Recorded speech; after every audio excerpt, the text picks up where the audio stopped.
Olá, tudo bem? Eu sou a professora Débora e hoje a gente vai falar um pouquinho sobre os elementos e convenções da cartografia.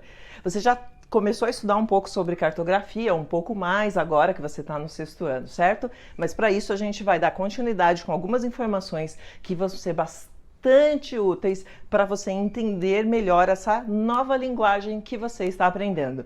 É isso mesmo, a cartografia é uma linguagem de comunicação, uma linguagem bastante geográfica, mas muito importante no mundo em que a gente vive. Assim como eu e você aprendemos a falar, a escrever quando a gente era bem pequeno, você também agora tem a oportunidade de começar a aprender uma nova linguagem, um novo jeito de se comunicar, de entender um conjunto de informações que está tudo comprimido e condensado num mapa, numa projeção e em todos os tipos de informações cartográficas que você encontrar. Essas informações, se você não entende, parece que elas não servem para nada. Por isso que a gente tem que prestar atenção nesses detalhes que podem fazer com que você tire muita informação e proveito dos mapas e representações que você vê. Beleza? Vamos junto. Então, tá vendo essa foto? Talvez você conheça ela. Ela circulou bastante no mês de abril pelo mundo inteiro. Ela tem a ver com o período que a gente está vivendo, de pandemia, né? Mas será que você viu? Bom, se você viu, talvez você lembre do que é. Eu escolhi de propósito isso, mas se você não viu, você consegue tirar muitas conclusões aqui?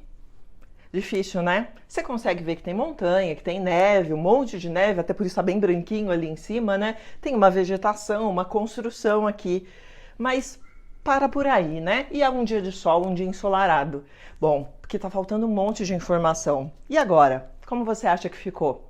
Bem melhor, né? Porque agora a gente consegue ver, vista panorâmica da Cordilheira do Himalaia. Ah, entendi. Tem um título, né, para isso daqui. Tá ali mostrando onde fica a Cordilheira do Himalaia, tá dizendo de onde que foi tirada essa foto, 230 quilômetros do Himalaia ali na cidade de Jalandhar, né? Tá mostrando naquela rosa dos ventos qual é o norte para a gente se localizar no globo terrestre.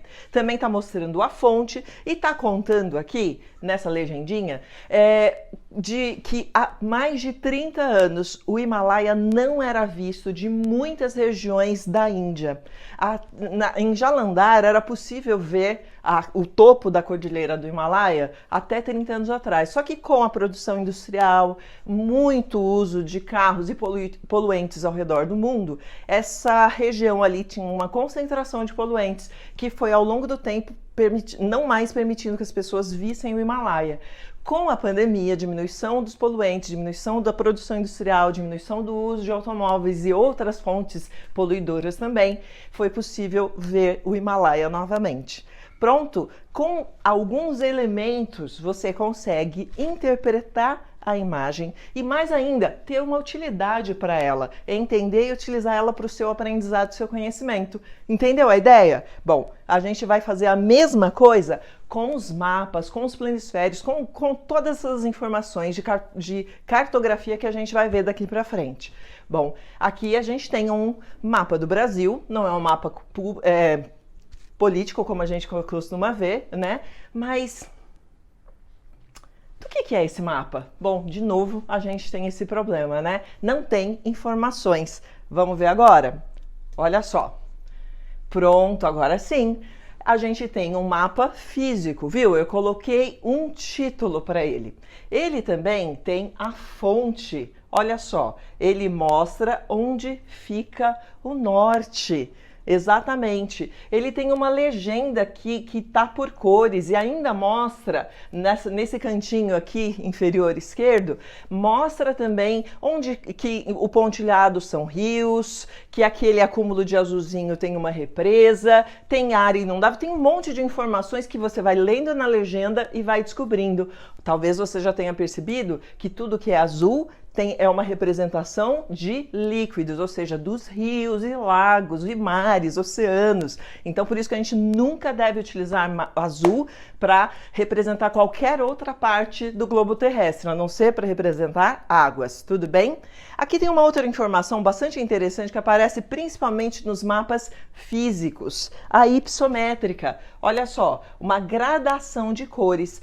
quando você tem o verdinho, que é uma cor mais suave, para as altitudes mais baixas, mais próximas ao nível do mar, né? Então ali vai de 0 a 200, até essa mais avermelhadinha, marronzada, com 1.200 metros, ou seja, os pontos mais altos. Então as cores mais fortes, por exemplo, como nesse mapinha que a gente está vendo aqui, não é uma representação física, são informações sociais, a expectativa de vida ao nascer da população idosa, lá no ano de 2015, onde as cores mais escuras é onde a gente tem maior expectativa de vida e as cores mais claras, onde a gente tem a menor expectativa de vida. Uma outra informação que tem nesse mapa também é o tamanho do idosinho que a gente tem. Quanto maior o idosinho, maior é a proporção de idosos que tem ali nessa região, e quanto menor o idosinho, né, essa representação gráfica, menor é a proporção deles que tem nessa região. Então a gente tem, olha, tem fonte, tem exatamente essa divisão em cores, as informações e o título, fazendo com que a gente tire o máximo de informações dessa representação que é oferecida para a gente. Bom, você conhece, você já viu isso, mas se você não viu, vamos ver novamente. Só que você vai ter tudo isso com muito detalhamento, com bastante possibilidades de trabalhar isso com o seu livro didático, com o seu professor, nas suas aulas. Aqui a gente só está começando, dando o primeiro gostinho, tá bom? Na Rosa dos Ventos, norte, sul, leste, oeste, e todos os outros pontos que você vai estudar.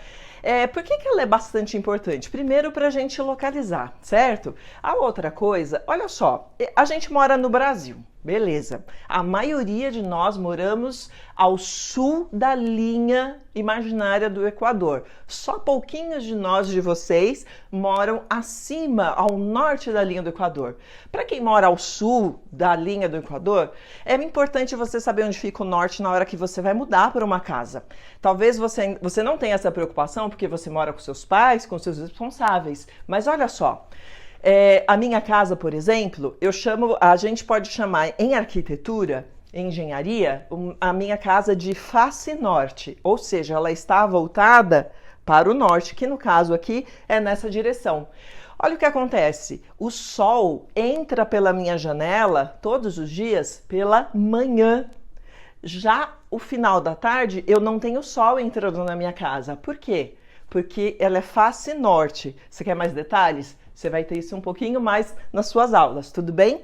Eu morei em outra casa, por exemplo, que era face sul. Quando que entrava bastante sol na minha casa? Pois é, exatamente, no período da tarde. Isso faz muita diferença no verão, no inverno, no aquecimento, se a casa é mais fria, se a casa é mais quentinha, tudo bem? E isso muda o valor financeiro que as casas têm aqui no nosso país. E no hemisfério norte, professora? É o oposto. Beleza? Olha só, quando você quer ir para a praia e ver o nascer do sol no Brasil, você tem que ir de manhã para ver o nascer do sol na praia. Mas se você quiser ver o pôr do sol na praia, pouquíssimas praias no Brasil te oferecem o pôr do sol. Tudo bem?